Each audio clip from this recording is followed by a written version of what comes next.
Bem, boa tarde a todos e todas.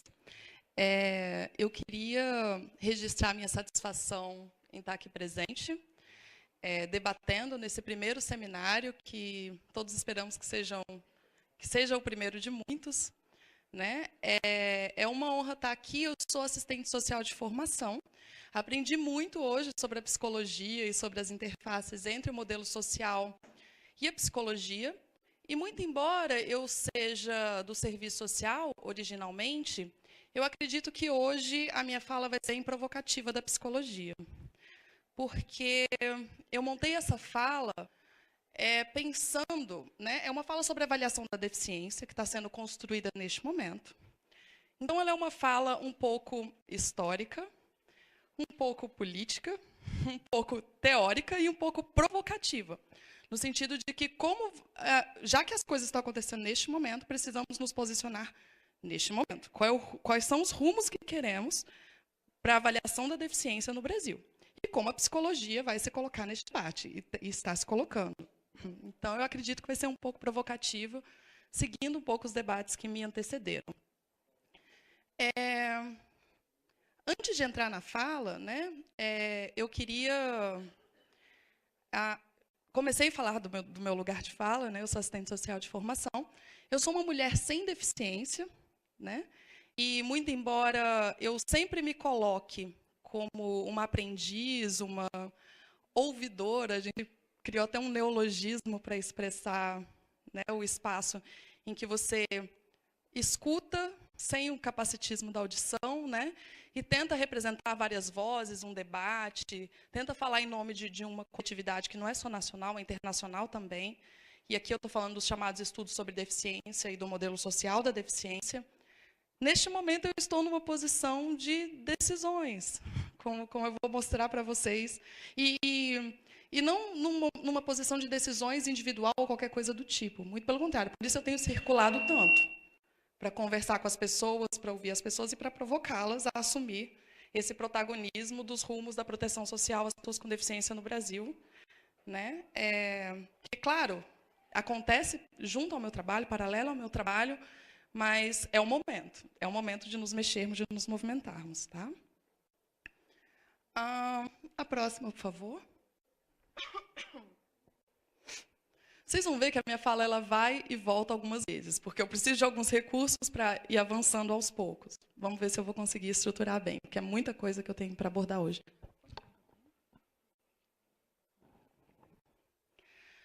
Vamos lá.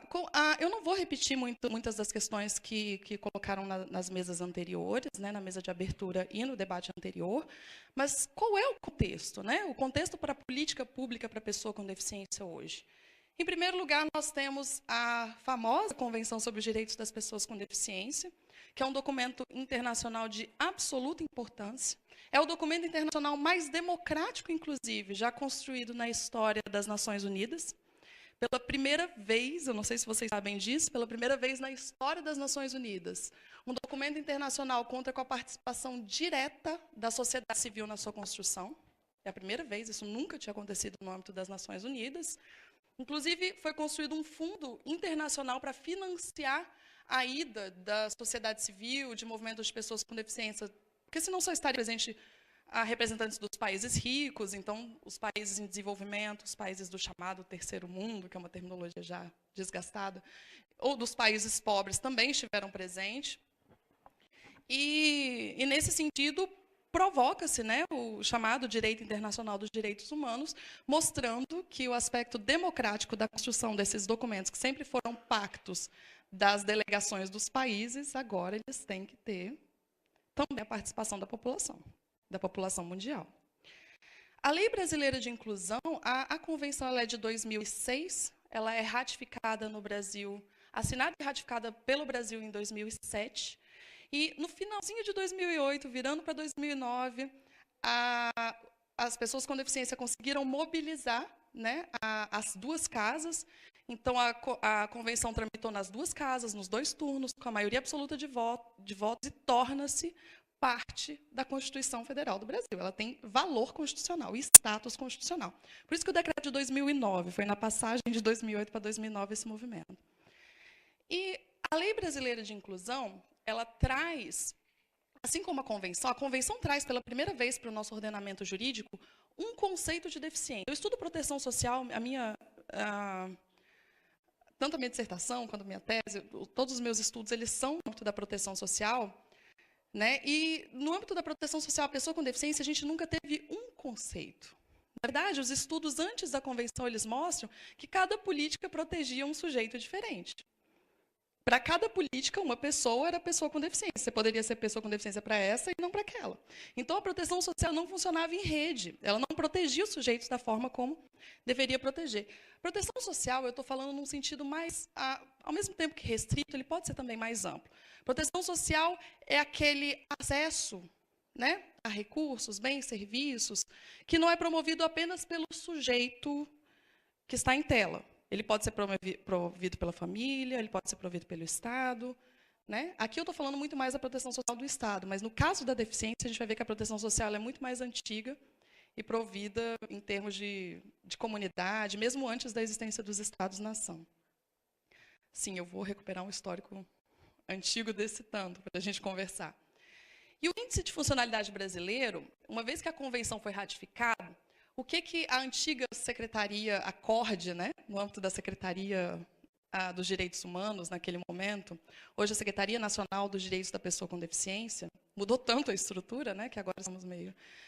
mas a antiga CORD, ela articulou um instrumento, abriu um edital. Quem conseguiu esse edital foi a UFRJ, um instituto vinculado à UFRJ, para construir um instrumento que ia avaliar a deficiência para fins de acesso à política pública no Brasil. Esse instrumento é o IFBR. Vou falar mais dele. O que a Lei Brasileira de Inclusão diz? Por que o momento é esse? Por que a gente tem que se movimentar agora?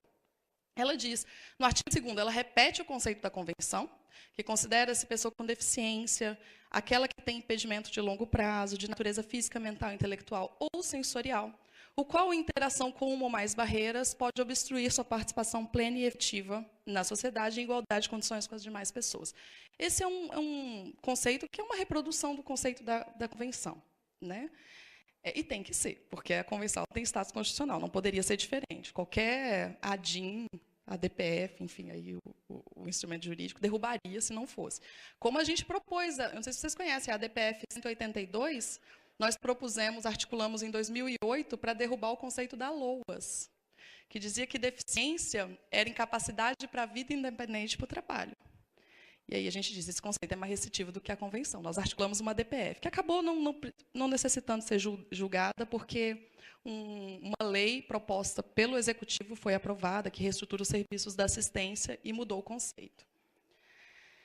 E é esse parágrafo primeiro que está nos provocando neste momento. Que a avaliação da deficiência, quando necessária, será, prestem atenção, biopsicossocial, realizada por equipe multiprofissional, interdisciplinar. Então, a avaliação tem que ser 3 coisas: biopsicossocial, interdisciplinar e multiprofissional, né? E considerará, 1, os impedimentos nas funções e estruturas do corpo. 2, os fatores socioambientais, psicológicos e pessoais. 3, a limitação no desempenho de atividades. E 4, a restrição de participação. O Poder Executivo criará instrumentos para avaliação da deficiência. O Poder Executivo criou, o instrumento é o IFBR. Mas o Poder Executivo agora tem uma proposta de modelo único de avaliação da deficiência, que é justamente isso, você não submeter a mesma pessoa a inúmeras avaliações. Se na capital é complicado, você imagina, a pessoa com deficiência se desloca para uma política, faz avaliação, aí vai para outra, aí tem que atualizar o laudo, aí tem que...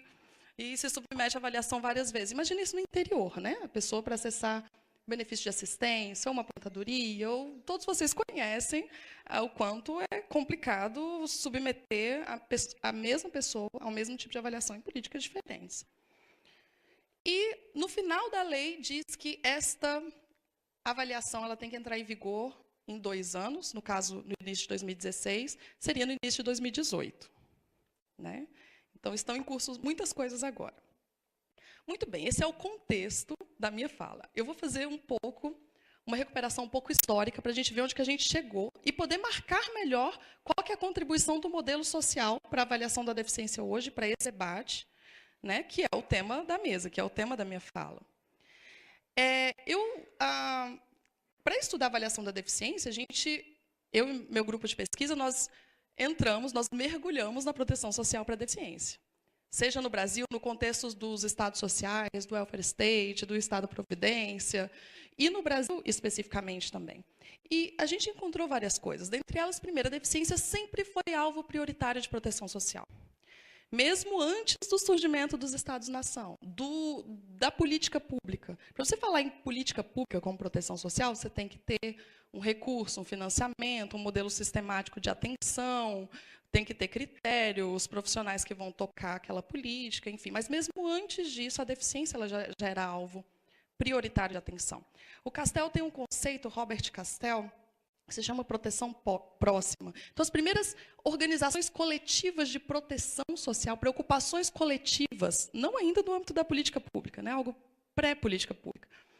As primeiras preocupações, né, coletivas, elas já endereçavam a deficiência. Né, quando a paróquia das regiões se mobilizava, criava instituições ou formas de assistência à população como um todo, a deficiência ela estava como prioritária como um eixo para essas ações. E, dentre os vários discursos que descreveram a deficiência, né, ao longo da história, a gente tem inúmeros livros muito bons sobre isso, a história do corpo, né, enfim, tem alguns livros também do debate específico sobre a deficiência. Eu queria destacar 2 discursos. O primeiro é a herança católica, assim o Castell localiza, que é a figura do bom pobre. É curioso isso, né? Que hoje a gente tem um discurso sobre a deficiência que ele se apresenta como técnico. Né? Mesmo o modelo biomédico, ele é um corpo que tem um desvio. Vamos mensurar o desvio, vamos compará-lo com o corpo que consideramos normal, mensurar, dar um laudo, dentre outras coisas. Ele se apresenta como técnico, né? Mas no âmbito da política social, ele se confunde muito com esse discurso do bom pobre. Entendam que antes do modelo biomédico ascender, né, ao discurso oficial, ou discurso mais presente, mais disseminado nas sociedades ocidentais, né, a pessoa com deficiência, ela não era um corpo com desvio. Ele era o sujeito que carregava no corpo sinais visíveis de que ele realmente necessitava de assistência, de que ele necessitava de ajuda. Né? Então, ele era o pobre que merecia assistência. A assistência ela sempre esteve vinculada a um discurso sobre merecimento. Né? Esse merece, este não, esse é preguiçoso, esse não sei o quê. A deficiência era o sujeito que escapava a essa dúvida, porque era visível a necessidade, por assim dizer. Então, a deficiência não era um corpo com desvio inicialmente. Pelo menos nesses estudos que nós recuperamos do período histórico imediatamente anterior à construção das políticas públicas e dos estados nacionais. Mas com a construção de política pública, de fundos públicos, de financiamento coletivo da proteção social, quando surge a necessidade de justificar o gasto desse dinheiro que é de todo mundo, de criar critérios que sejam inteligíveis e bem aceitos por toda a população, para você empregar um recurso que é de todos, o modelo biomédico ele acende. E ele acende muito forte.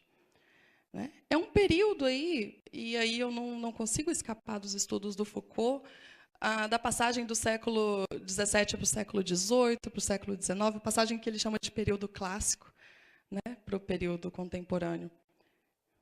É quando mudam esses sentidos. Quando as transformações sociais elas necessitam, elas crescem de novos sentidos. Então, a pessoa com deficiência ela vai ser alvo da proteção, mas precisamos tornar o olhar sobre essa pessoa um olhar técnico. Precisamos mensurar, precisamos justificar perante toda a sociedade o uso desse recurso que é de todos. E nós olhamos também para o Brasil. Né? O boom das políticas sociais, né, na verdade, o debate sobre política social, o surgimento da política social no mundo ele é bem diverso, ele é diferente, ele tem características próprias nos vários países, mas a gente olhando para o Brasil, né, ele se concentra relativamente de forma,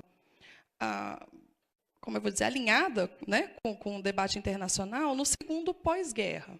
Né, o crescimento das políticas públicas, dos estados sociais, da proteção social mais estruturada, sistematizada, no segundo pós-guerra. Nós fizemos o levantamento de toda a legislação das políticas de seguridade, e aí, política de seguridade e assistência, previdência, saúde, né, e da política de educação, desde a década de 1940 até hoje. Um dos nossos resultados foi que existe uma presença virtual da deficiência nas normativas. A deficiência, eu estou chamando de virtual, mas entendam o que eu quero dizer. A deficiência, ela aparece na legislação, mas não se diz quem é a pessoa com deficiência, qual é a proteção específica para essa população, quem vai avaliar. E a deficiência, ela aparece sob alguns signos, por exemplo, como invalidez. Essa lei se aplica aos inválidos. E, no âmbito da Previdência, por exemplo, aparece como incapacidade para o trabalho. Quem está atribuindo o sentido de deficiência somos nós, que fizemos o levantamento. É onde aparece a deficiência. Se isso é deficiência ou não, a partir dos sentidos de hoje, a gente pode problematizar e avançar no debate. Mas é assim que ela aparece na legislação. E não há nenhuma menção nas normativas, do nível de lei, decreto, dentre outras coisas, que faça menção à avaliação da deficiência. Embora, por exemplo, no âmbito do INSS e de outras instituições de avaliação, você tenha alguns documentos que regulamentem, que dão diretrizes para a avaliação. E existe uma centralidade nesse período na figura do profissional de medicina. Ainda que não tenha, no âmbito federal, nenhuma indicação específica de quem é que esse profissional da medicina tem que eleger para acesso ou não à política pública. Né? Ao longo dos anos, isso foi se especificando. Quanto mais a política pública cresce, quanto mais o fundo cresce, maior a necessidade de justificativa, de justificação, de explicação, de prestar contas de para onde estão esses recursos, esses serviços, de quem é que está acessando, de melhoria nos dados, né, de quem são as pessoas que estão acessando, dentre outras coisas. Eu não estou pedindo para mudar, eu estou mudando aqui. Vamos ver onde está. Aí o próximo, por favor, me perdoem pelo lapso, vou prestar mais atenção. Ótimo. E o que é que muda? Né? Quando é que começa a entrar de forma mais direta no debate sobre, aliás, nas legislações, nas normativas nacionais, o debate sobre deficiência, ou este debate que temos hoje?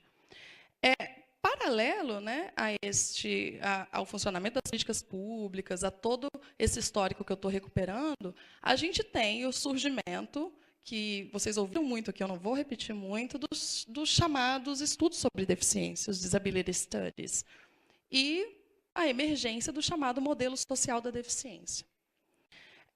Eu quero colocar alguns posicionamentos aqui. A gente diz em vários espaços que o modelo social, e eu concordo com isso, eu estou recuperando justamente porque concordo, que o modelo social é a primeira vez que as pessoas com deficiência passam a descrever a própria experiência da deficiência. Até então, quase todos os discursos que emergiram, que surgiram, que descreveram a deficiência, eram discursos de pessoas sem deficiência sobre a deficiência. Né? E, neste momento, as pessoas com deficiência passaram a descrever a própria experiência. Deficiência não é uma situação desvantajosa em si. Ser pessoa com deficiência só é desvantajoso, segundo este modelo, quando eu tenho ambientes com barreiras, quando eu não consigo entrar nesse auditório, quando eu não consigo participar das mesas porque não são acessíveis do ponto de vista da linguagem para mim, quando eu não consigo debater. Isso é desvantajoso. Quem me diz que enxergar é melhor do que não enxergar é você. Porque, para mim, eu só vivi não enxergando. Era isso que o Jorge Luiz Borges dizia, né, o poeta argentino. Para mim, eu só vivi assim. Só é desvantajoso quando eu não consigo sair de casa porque eu não tenho marcação no chão, quando eu não tenho sinais sonoros nas ruas. Quando os espaços eles são construídos sem se considerar a minha forma de existência. Isso é desvantajoso. Né? E assim as pessoas com deficiência passaram a se descrever. E isso é muito forte de um ponto de vista de legitimidade democrática. Mas isso acende e ganha força e espaço, principalmente, e em grande medida, também nos espaços acadêmicos. Foi possível, em grande medida, a construção desse discurso por conta das evidências empíricas, que sempre mostraram que a definição da deficiência, ou as opressões sofridas pelas pessoas com deficiência, elas eram historicamente localizadas, geograficamente localizadas.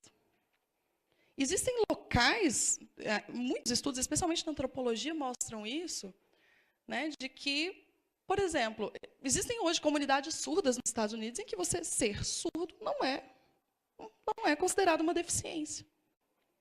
É parte da diversidade. As pessoas não experimentam nenhuma desigualdade dentro dessas comunidades porque são surdas. Elas dizem que são bilíngues ou que conversam sob outra linguagem que não a oral, que não essas línguas que são orais. Essa construção acadêmica e científica ela foi muito importante para pautar o modelo social e para pautar esse discurso político e democrático sobre a deficiência. Isso é importante de se localizar, porque vocês vão ver que hoje a gente está num cenário de disputa e as pessoas remetem esse debate para o âmbito da opinião. Ciências humanas e sociais, elas sempre sofrem isso, né? Parece que o que a gente está dizendo é opinião. E, na verdade, não é construído sob muito método, sob uma perspectiva comparativa, contextual, histórica, crítica, muito séria e difícil de fazer. E não tem que ter a mesma validade, do ponto de vista da ciência, do que qualquer opinião. Pode ter validade política dentro de outros espaços, dentro da religião, dentro de onde for. Pode ter a mesma validade, o mesmo peso, ou até um peso menor. Mas a gente está falando de ciência, né? Então, do ponto de vista da ciência, não é qualquer discurso ou qualquer opinião que tem a mesma validade. E dentro das ciências humanas e sociais, o método pauta em grande medida esse debate, que a gente confere também legitimidade política, mas também o peso, a validade, o valor da ciência. O modelo social, né, ele começa a provocar de forma mais intensa o cenário internacional a partir da década de 1980. 1981, como muitos sabem, foi proclamado o Ano Internacional das Pessoas Deficientes, naquele momento, era o debate. Na verdade, inclusive, o termo deficiente, ele tem muito mais presença no debate internacional do que pessoa com deficiência. Pessoa com deficiência, claro que essas traduções, né, elas têm que ser sensíveis aos espaços culturais, aos sentidos culturais, né, aos sentidos linguísticos nos quais elas estão sendo lidas e, enfim, e pensadas. Mas por isso o Ano Internacional da Pessoa Deficiente em 1981. E na verdade, a década de 80 foi um período de efervescência política muito grande, né? No Brasil nem se fala, que a gente estava construindo a nossa Constituição Federal, a gente estava num período de transição do período militar para uma democracia. Então, o debate sobre a deficiência ele entra assim na Constituição Federal. Ele entra na assistência quando ali se determina que o chamado benefício de prestação continuada, né, que as pessoas com deficiência vão ter direito a um salário mínimo, né? Pessoas com deficiência que necessitem, né, ter direito a um salário mínimo mensal, que até hoje é o maior benefício de proteção à pessoa com deficiência no Brasil, o maior volume de recurso, a maior dimensão de proteção hoje. Isso porque está na Constituição e estão tentando mudar, né? Foi publicado, em 2001, a chamada Classificação Internacional de Funcionalidade e Incapacidade de Saúde, que foi publicada pela OMS, Organização Mundial de Saúde, que é a primeira classificação de funcionalidade. Imaginem que a CID, né, a Classificação Internacional de Doenças, já está na 10ª edição, né? Essa é a primeira, ela foi publicada em 2001 e até hoje ela está em vigor e ainda estamos nos esforçando muito para aprender a trabalhar com ela. E a chamada Convenção sobre os Direitos das Pessoas com Deficiência, em 2006. E a convenção, ela provoca... Pode passar para o próximo. Isso. A convenção, ela provoca os modelos de proteção social dos países, Sob vários sentidos. Eu posso passar o dia falando da convenção, porque foi meu tema de estudo do doutorado, e ela provoca realmente, tanto do ponto de vista jurídico, como do ponto de vista de estruturação de gestão de políticas, enfim. Mas hoje eu quero falar do sujeito da proteção social. Quem é a pessoa com deficiência? A convenção, ela provoca os países signatários quando ela diz quem é o sujeito com deficiência. E quem é o sujeito com deficiência? Eu coloquei o conceito no slide e eu marquei de vermelho 3 palavras. Destaquei no texto. Vou dizer a vocês. Pessoas com deficiência são aquelas que têm impedimento de longo prazo. Impedimento, está destacado no texto, de natureza física, mental, intelectual, sensorial, os quais a interação com diversas barreiras, e aí barreiras está destacado em vermelho, podem obstruir sua participação, e aí obstruir a participação em destaque, plena e efetiva na sociedade, em igualdade de funções com as demais pessoas. Então, tem 3 palavras em destaque: impedimento, barreiras e participação. E há uma disputa discursiva muito acirrada hoje em torno desses 3 termos. A gente vai seguir cada um deles para ver como a psicologia vai querer se posicionar em relação a isso. Existem pelo menos 3 grandes grupos ou discursos sobre o que representa esse conceito. Esse mesmo conceito, esse que eu li para vocês e que eu destaquei os 3 termos. O primeiro, eu acredito que ele remete ao chamado modelo biomédico da deficiência. Por que eu falo em biomédico? Vejam, essa não é uma categoria que surge, ao contrário do que algumas instituições médicas acreditam, ela não é uma terminologia que surge para criticar a categoria profissional médica. Ela sequer diz respeito a uma categoria profissional específica. Ela diz respeito aos discursos sobre o corpo. Discursos que partem do princípio de que existe um funcionamento normal ou um funcionamento desejável dos corpos. E que todos os outros que divergem deste funcionamento, eles devem ser alvo de normalização, de reabilitação e de intervenção, né, sem fazer muita crítica da importância ou do peso das barreiras e dos ambientes nas restrições de participação que essas pessoas sofrem, as pessoas que têm os impedimentos corporais. Então, para esse modelo, a deficiência ela é causada por um corpo com impedimento. A restrição de participação, para este modelo, é o resultado natural de um corpo com impedimento. Mas é claro que ele vai sofrer restrição, ele não enxerga.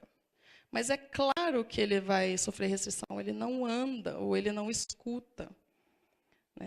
Muito embora as pessoas cegas dizem, eu sofro restrição porque eu não tenho marcação no chão, porque eu não tenho sinais sonoros nas ruas. As pessoas surdas dizem, porque ninguém é usuário de Libra, porque as apresentações não consideram a minha forma de comunicação na hora que são realizadas. Para este modelo, a deficiência ela sempre gera desvantagem. A proteção social possível é reabilitação e intervenção nos corpos. E para este modelo, impedimento, no conceito da convenção, requer um diagnóstico. Quando a convenção diz, pessoas com deficiência são aquelas com impedimento de natureza física, mental, intelectual, sensorial, para essas pessoas, para esses grupos, para esse discurso, a convenção está mandando o governo brasileiro produzir um diagnóstico sobre esses corpos. Em grande medida, isso tem se transformado em uma demanda pela avaliação da deficiência como um ato médico. Há uma segunda forma de ler esse conceito, né? Que é o chamado modelo social da deficiência, em que deficiência é restrição de participação. Pessoas com deficiência são aquelas com impedimento de longo prazo, de natureza física, mental, intelectual, sensorial, que em interação com barreiras sofrem restrição de participação. Deficiência é o quê? Restrição de participação. Deficiência é um conceito social. Ele descreve uma situação de desigualdade. Impedimentos no conceito, quando a convenção diz que pessoas com deficiência são aquelas com impedimento, é um qualificador da restrição de participação, porque existem outros. Gênero é uma forma de restrição de participação. Raça é uma forma de restrição de participação. Só que a Convenção não está falando destas formas de restrição de participação.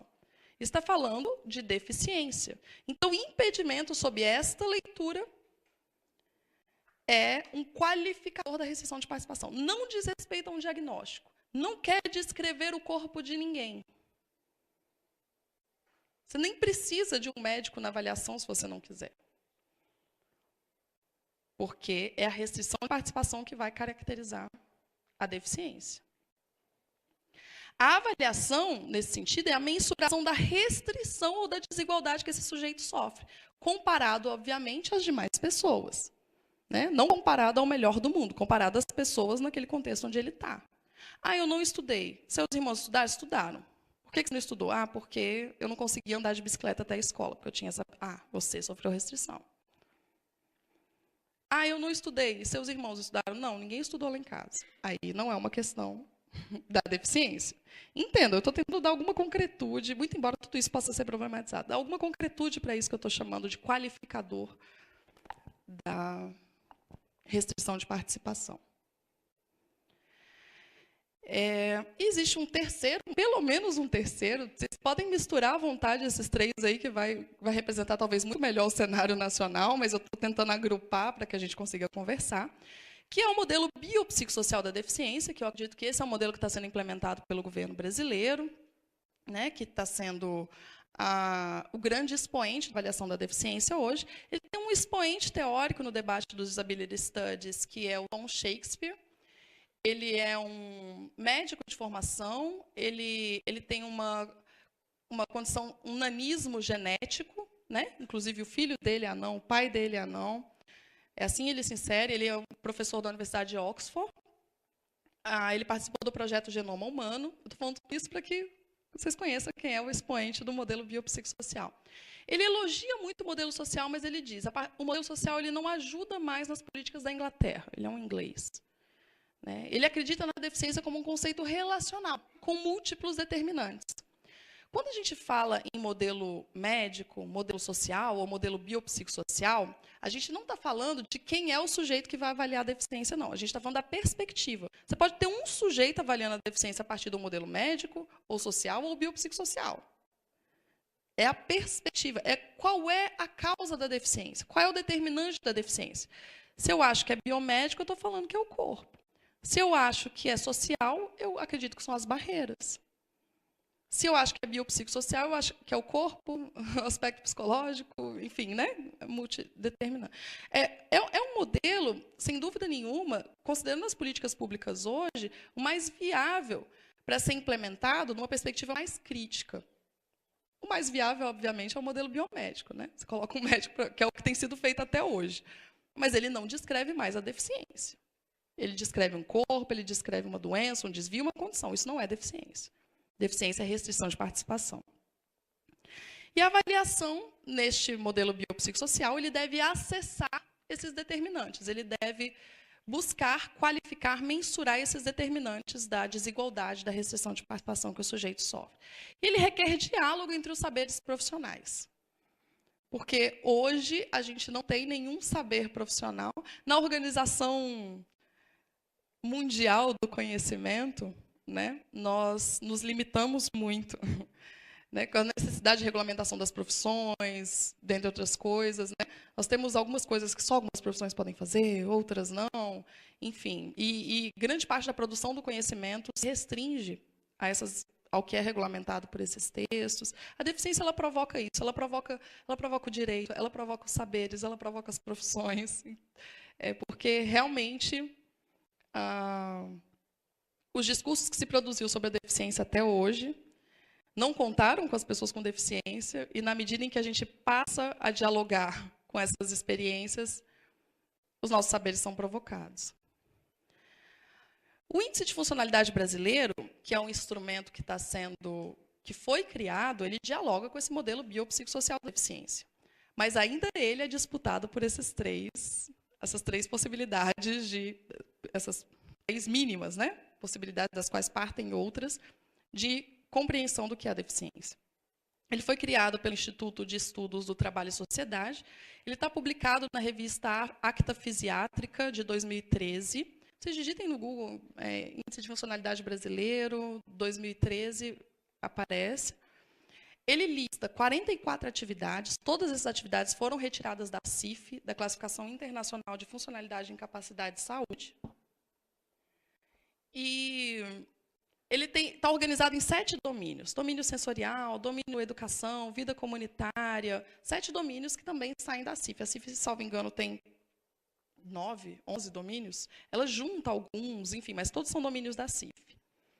E para avaliar cada atividade, a medida de independência funcional, talvez alguns de vocês conheçam, ela foi adaptada. Então, como é um índice, ele quer dar a resposta da funcionalidade em porcentagem. Essa é a definição de índice, né, por excelência. Então, qual é a sua porcentagem de funcionalidade indo de 0 a 100? 100 seria o mais funcional, né? 0, muito embora da forma como for construído, não tem como chegar ao 0, é mais... o contrário de funcionalidade para a CIF é incapacidade, então mais incapaz. Né, a outra ponta da régua. Então, avalia-se cada uma dessas atividades assim. Se você realiza regularmente, como as demais pessoas no seu contexto, você dá um 100. Você tem 4 possibilidades, é variável categórica. 100, variável ordinal, na verdade. Se você realiza de forma diferente das demais pessoas, ou com alguma adaptação, com algum recurso de acessibilidade, ou de forma mais lenta, 75. Se você precisa de um terceiro para realizar essa atividade, de alguma pessoa que te auxilie em alguma etapa da realização da atividade, mesmo que seja preparando a atividade, 50. Se você não realiza a atividade, ou você precisa de outra pessoa para realizar todas as etapas da atividade, ou você precisa de pelo menos 2 pessoas para você realizar, é 25. Então, 100, 75, 50, relacionado à dependência. Isso sai da medida de independência funcional. Ok? A medida de dependência funcional ela tem 7 níveis, foram adaptados para 4, para o Índice de Funcionalidade Brasileiro. Então, assim, são avaliados. Então, tem atividades do tipo, você consegue utilizar um carro, mesmo na condição de passageiro, porque aí poderia... Foi pensado nos contextos, né? Dizer, dirigir um carro, mas tem gente que nunca vai ter chance de dirigir um carro por conta de situação socioeconômica. Então, era algo que não poderia estar no instrumento. O instrumento ele tem que contemplar várias realidades. Você consegue circular dentro da sua casa? Você consegue circular entre edifícios, fora da sua casa? E aí considera também questões de comunicação. Às vezes o sujeito não tem uma questão de mobilidade, mas ele não consegue circular porque ele é usuário de Libra e ninguém usa Libra. Né? Então, ele não consegue circular. Não é uma questão de mobilidade, entendam. Né? Essa é a riqueza do índice. Realmente, ele coloca a pessoa no contexto e no contexto dela. Próximo, por favor. Agora, como estamos num momento de redefinição da avaliação da deficiência, nós temos um conjunto de disputas conceituais e categorias profissionais sobre a avaliação da deficiência. Bom, primeiro eu queria ressaltar, eu estudo proteção social da deficiência há muitos anos. E nós temos vários estudos, inclusive com médicos. Nós temos estudos que entrevistamos 450 médicos que fazem avaliação do BPC, né? Estudos mais específicos, numa agência específica, enfim, sobre várias políticas. E todos os estudos no Brasil mostram que há uma ampliação do acesso, quanto mais o conceito de deficiência foi se aproximando do conceito do modelo social, mais amplo foi o acesso, maior o número de pessoas que passaram a acessar os benefícios, em especial o benefício de prestação continuada, que é o maior, em que os dados são mais expressivos, né, dentre outras coisas. Existe agora uma disputa sobre a autoridade discursiva sobre a deficiência, e vocês podem escutar em alguns espaços dizendo uma comparação do tipo, como eu tenho ouvido. Porque o auxílio doença no INSS, que é só médicos, ele deixa entrar mais gente do que o benefício de aposentadoria da pessoa com deficiência. Atribuindo isso às categorias profissionais, sem localizar o que é cada conceito, sem localizar do porquê que a pessoa não aposentou. É por idade? É por tempo de contribuição ou é pela avaliação da deficiência? Então, esses dados eles estão sendo trabalhados de forma, muitas vezes, oportunistas para validar um modelo, na verdade, para referendar uma autoridade discursiva, né?